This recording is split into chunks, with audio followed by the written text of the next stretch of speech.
función es que es un estímulo para la investigación. Una vez que yo tengo identificada cuál es la meta específica que quiero encontrar, que serían mis objetivos, y después doy una posible respuesta, ya puedo encaminar mi investigación hacia dónde quiero llegar, a comprobar qué o a buscar qué. Y eso me va a ayudar con el tipo de investigación que voy a hacer, o sea, ya hablando de las metodologías que voy a emplear, pero también me va a ayudar a que yo me sienta más seguro de lo que estoy haciendo y por lo tanto me estimula a continuar investigando. Es una fuente de metodología. ¿Por qué? Si en la hipótesis yo quiero saber si las personas que se lavan mucho las manos se enferman más o menos, entonces ya tengo una idea de cómo comprobar esa hipótesis. ¿Cómo saber cuántas veces al día se lavan las personas? Bueno, puedo hacer una observación, poner una cámara ahí donde ponga un lavamanos y ver cuántas personas se lavan las manos y con qué frecuencia. Eso sería una forma de campo. Pero como no tenemos tiempo para hacer todo un estudio de ese tipo, podemos utilizar otro tipo de método, el método de la encuesta, que es un instrumento escrito en el que yo puedo hacerle preguntas a una persona. Si yo tengo otra cosa que quiero comprobar, por ejemplo, con qué frecuencia las personas se han enfermado de, por ejemplo, una gripe resfriado común, entonces también puedo buscar o sus antecedentes clínicos o pasarles una encuesta. Es decir, la hipótesis me va a indicar qué metodología me conviene más. La fuente de criterios. Vaya, criterios son reglas que se deben cumplir o normas a alcanzar. Es decir, que la hipótesis me va a dar unas ciertas reglas que mi estudio debe respetar. Si yo hago una hipótesis sobre, por ejemplo, el lavado de manos afecta directamente en la salud gastrointestinal y yo hipotetizo que entre mayor número de veces se lavan las manos las personas, menos se enferman de diferentes enfermedades estomacales, entonces todo mi estudio debe centrarse en eso, en el lavado de manos y en las enfermedades gastrointestinales. No puedo hablar de lavado de manos y contaminación cruzada de patógenos, porque entonces me estoy metiendo a otro campo de investigación. Ya me salí de mi tema. Los criterios son eso. La hipótesis me va a decir hasta aquí puede llegar, porque si usted avanza más, se sale del tema que está investigando. Ahora bien, las hipótesis tienen una estructura que tienen que cumplir, tienen partes. La primera parte que yo debo tomar en cuenta es la unidad de análisis, que pueden ser los individuos, grupos, viviendas o instituciones. ¿Qué significa esto? La unidad de análisis es lo mismo que el objeto de estudio. ¿Quiénes van a ser mis objetos de estudio? Pueden ser, en el caso de ustedes, sus compañeros de estudio de primero o segundo año, que sería la población.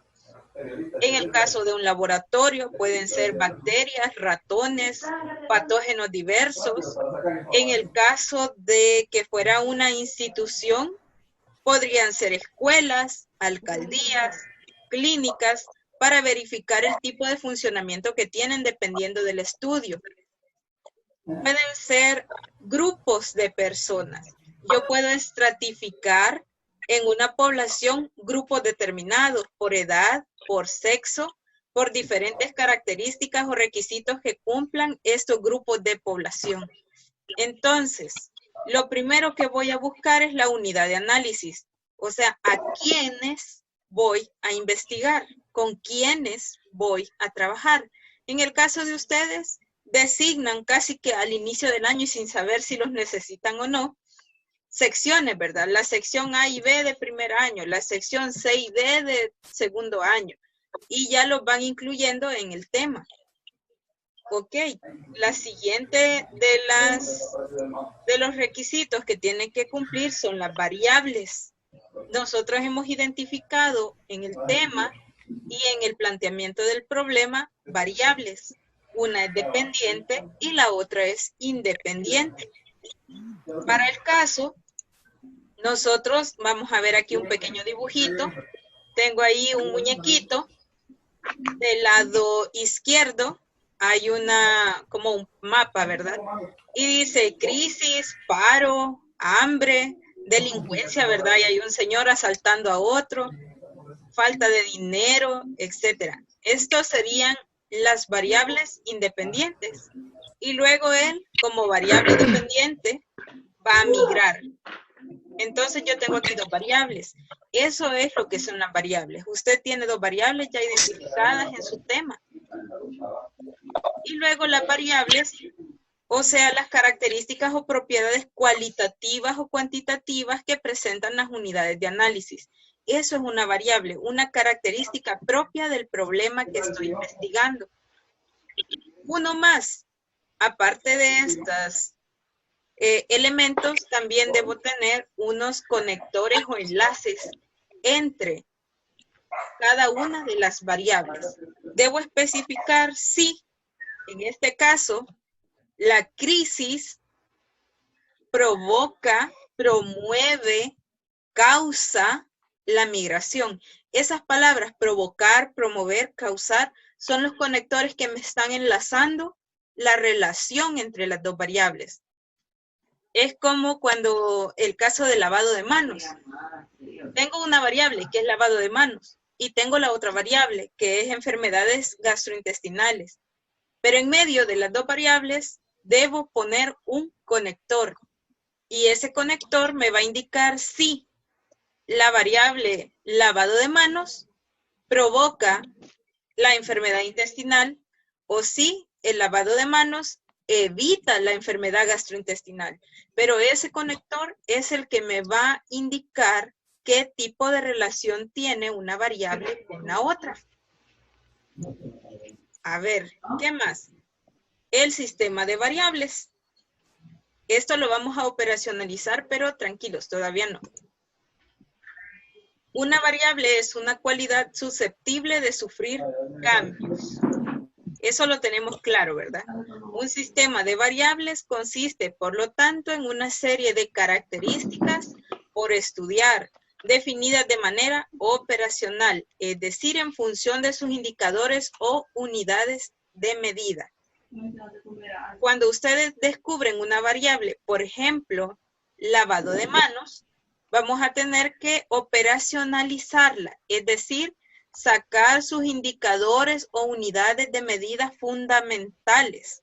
Uno de los factores de medida que puedo utilizar es la frecuencia con que se realiza, los materiales que se necesitan, la educación necesaria en las personas para que lo puedan realizar.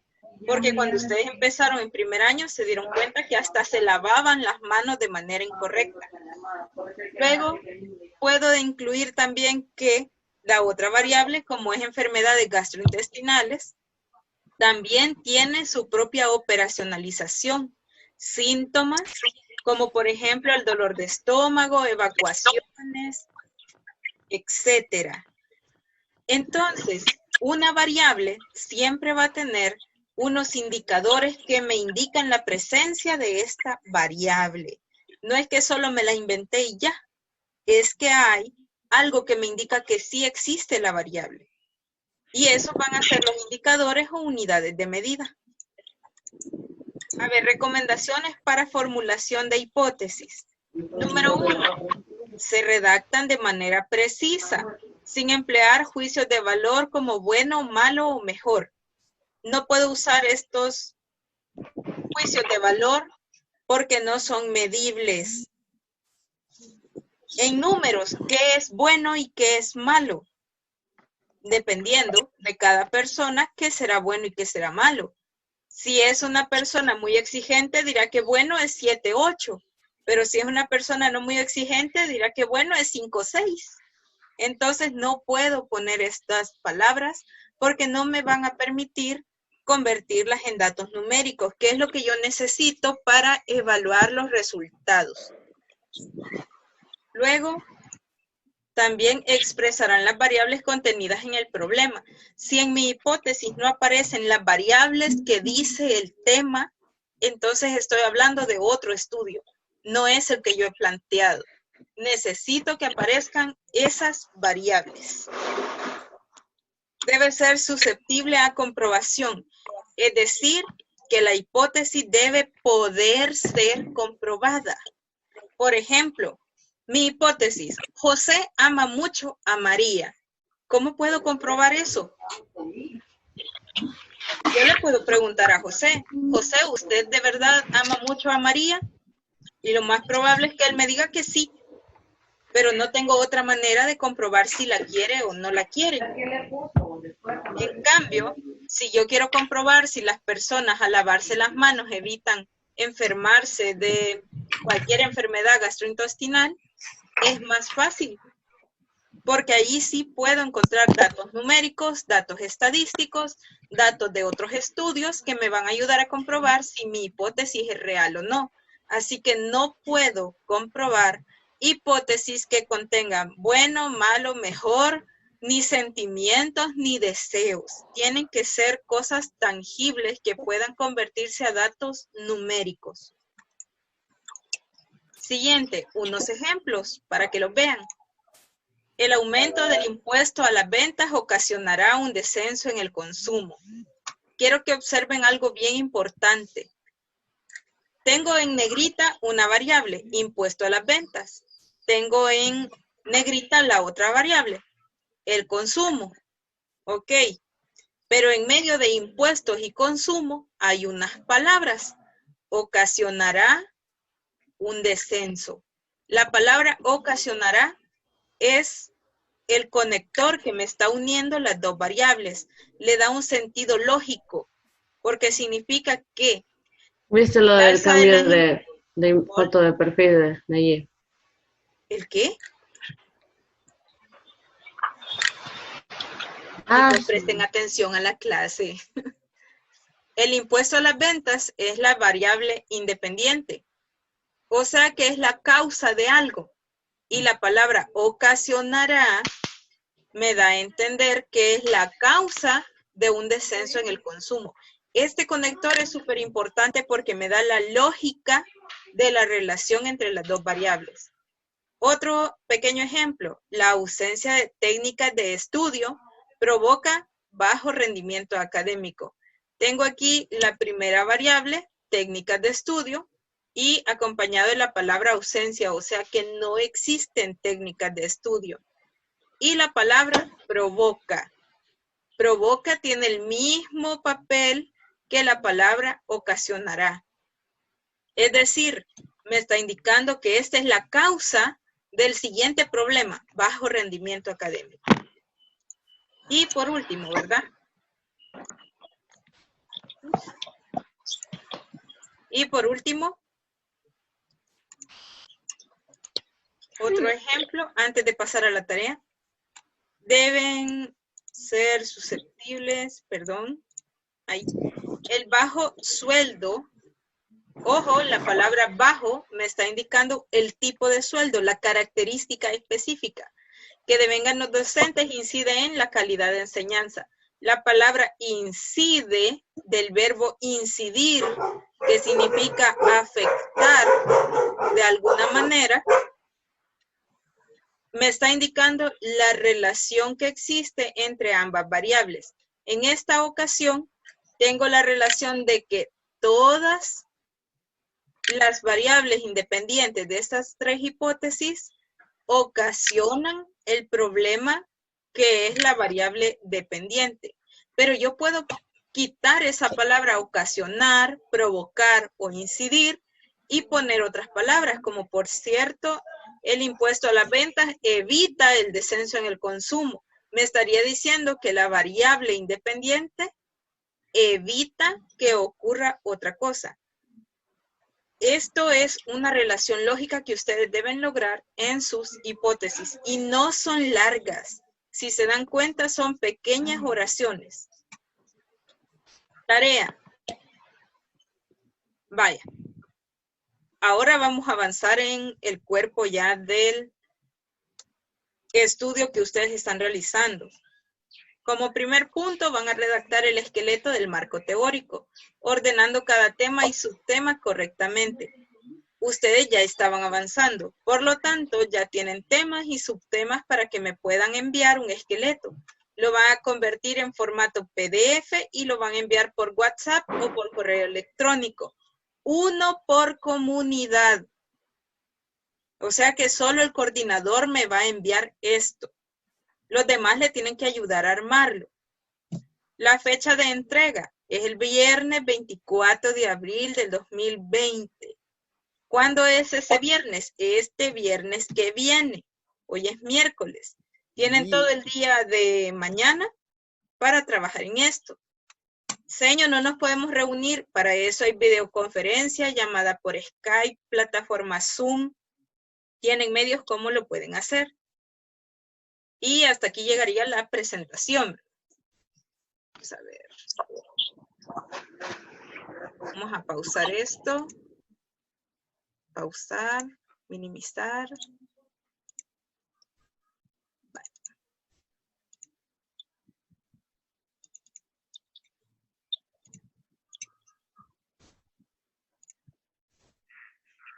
Vale, chicos, necesito que,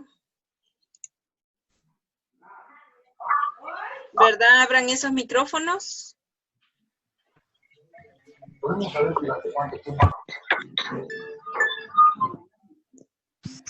Para ver series, dice. ¿Quién va a ver series a esta hora? Estamos en clase.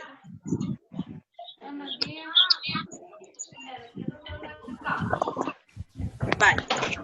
¿Alguna pregunta con respecto a la elaboración de marco teórico y el esqueleto que me van a entregar el viernes? Mínimo, ¿cuántos temas tiene que traer? Mínimo, ¿cuántos temas? No le puedo dar un mínimo porque dependerá de lo extensas que sean sus variables. ¿Otra pregunta? ¿Hasta qué hora tenemos para entregarlo el viernes? A las 3 de la tarde, hija chula. Tienen jueves y viernes prácticamente los 2 días para trabajar. ¿Otra pregunta? ¿Quiere solo el esqueleto? Sí, solo el esqueleto. Chicos, recuerden que al finalizar el esqueleto tienen que agregar la página de las referencias bibliográficas del material consultado. No es que solo me van a mandar los muy 1.1, 1.1.1. Al final me tienen que agregar las bibliográficas del material que va a utilizar. Berenice, creo que quería decir algo. No. No, vaya. ¿Alguna otra pregunta con el tema de hoy, de las hipótesis?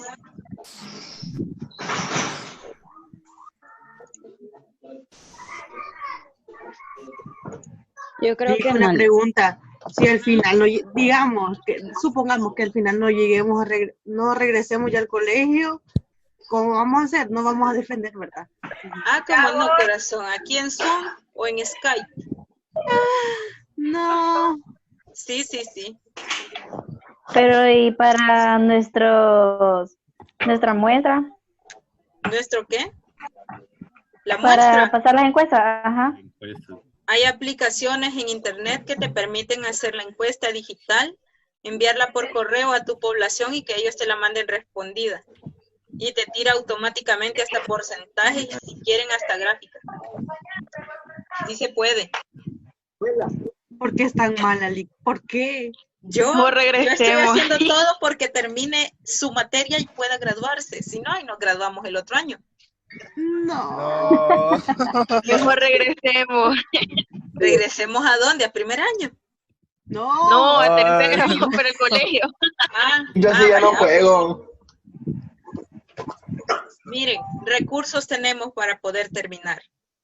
Lo que tienen que hacer es ponerse las pilas y empezar a buscar las aplicaciones que les van a permitir hacer su encuesta de forma digital para enviarla por correo electrónico o por WhatsApp a las personas que quieren encuestar. Son bien bonitas, yo ya respondí como 3 o 4, claro, son de nivel universitario que en este momento quieren terminar sus tesis también para poderse graduar, pero así me las enviaron a WhatsApp como un link. Uno entra ahí está la encuesta, las contestan y al final dice enviar respuesta. Y eso es todo, nada de complicación para la persona que está respondiendo. Y a ustedes les va a llegar por medio de la aplicación, le va a decir cuántas encuestas van respondidas hasta ese momento, el porcentaje de cada pregunta, etcétera, etcétera. Está más fácil que hacerlo a mano. Pero nosotros no conocemos ni tenemos a todos. No los tienen a todos, pero podemos pedir una referencia. Eso sería de consultarlo